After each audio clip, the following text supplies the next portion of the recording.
And this is a Fox News Alert. I'm Kelly Wright, bringing you up to date on what's taking place in Detroit. We're now getting word from the officials telling Fox News right now. This is a third source now telling Fox News that this was not a big deal. And a second source saying it's a sick passenger. One federal law enforcement official saying that the man was interviewed by authorities. And to get more details about this, let's go to Catherine Herridge, who's been following this story. Catherine, your source is now telling us that this was not a big deal, that the passenger aboard this same flight that on Christmas Day had a much different situation and fortunately a good outcome, and that they were able to thwart this guy who was trying to attempt some sort of attack aboard that flight. But on this flight, we understand this guy might have just been a sick passenger. Well, let me just lay out how things unfolded this afternoon. Just after 2 Eastern, we got a phone call from one of our intelligence contacts who said that there had been one of these blast emails or a mass email to some of the intelligence agencies about this incident on board Flight 253, and that the incident involved a Nigerian man, early 30s, had been traveling from Amsterdam to Detroit on 253 and had locked himself or barricaded himself in the lavatory on the plane. We then had secondary confirmation of that information. There was some kind of in-flight emergency was declared, and the plane was brought down in Detroit. Following that, multiple agencies then were on the scene. The FBI, 2 divisions of Homeland Security, Immigrations and Customs Enforcement, as well as Customs and Border Protection. And the most recent information we have is that it does appear that it was a sick passenger. But certainly, given the nationality, given the flight number, and given that the man, for whatever reason, barricaded or locked himself in the bathroom, even if he was feeling ill, this certainly got people's attention here in Washington, D.C. And it's worth noting that shortly after the incident began to unfold, there was a statement from the White House saying the president had been alerted, he'd been briefed by a member of his national security team, and they were going to convene a teleconference. So certainly at the highest levels of Washington, this incident had people's attention, and there was concern that the leads in this case had to be run down until they could verify or at least indicate that this was not an imminent threat to the flight or the Detroit area, Kelly. All right, Catherine, I want to get back to this source that told us that this was not a big deal. Certainly it's a big deal to the passengers aboard that flight who are watching what's unfolding here, and they're aware of the news of what happened on that same flight a couple of days ago on Christmas Day.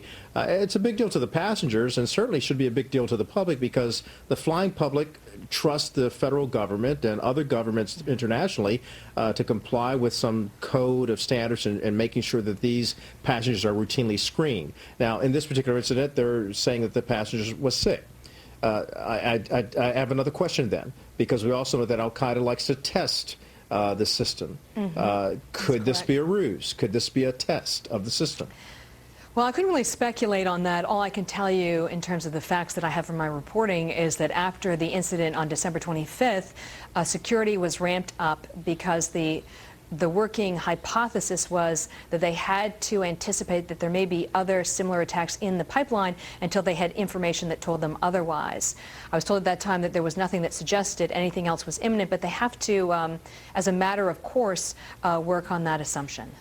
Well, it's a good thing that this unfolded the way that it did, that apparently this passenger was sick, no one was at harm, all of the 250-plus passengers got off this flight safely. But what about the reports to the fact that the gentleman aboard this flight had been verbally disruptive? Anything to that at all?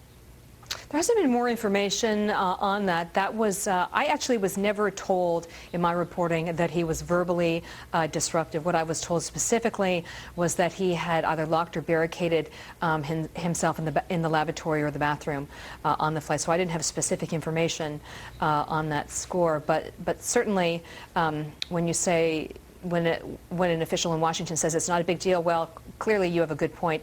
It is a big deal to those people who were involved. Absolutely. This afternoon. Absolutely. Catherine, thank you very much. You're welcome. Please stick around in case we need to call upon you again, which may likely be the case. So right now we have Karina Son, who is in Detroit at the airport. Karina, bring us up to date in terms of those passengers that Catherine and I had just been discussing, because to them it is a big deal in terms of what happened on their flight. Yeah, that's right. And we're, of course, glad that all of the passengers, about 257 of them, along with 12 crew members, are okay today. Lots of commotion here. It was very ironic that this would happen only days after that incident on Christmas. day. Now, of course, this is another incident with a now infamous flight number at least, Northwest Flight 253. This time a different man accused of causing a commotion. Apparently he was verbally disruptive to the crew. This is per a Delta spokesperson. This is what she's telling us.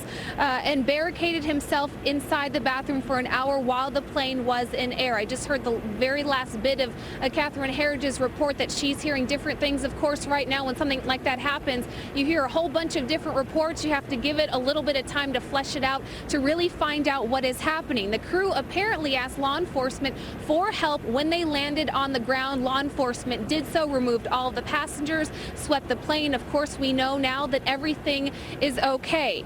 We also know he's a Nigerian in his 30s. Lots of different coincidences that happened, but officials are saying that's exactly what it is. This is just a big coincidence. In fact, that passenger was sick.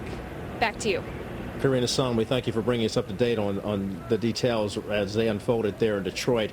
Again, re-alerting you to what took place there, what transpired in Detroit. Members aboard a flight 253 from Amsterdam to Detroit being shown some sort of person who was disruptive. That was the initial report. We now understand that the person was just sick, a Nigerian. This is a good thing. It's a good thing that we can bring this details to you that he was just sick.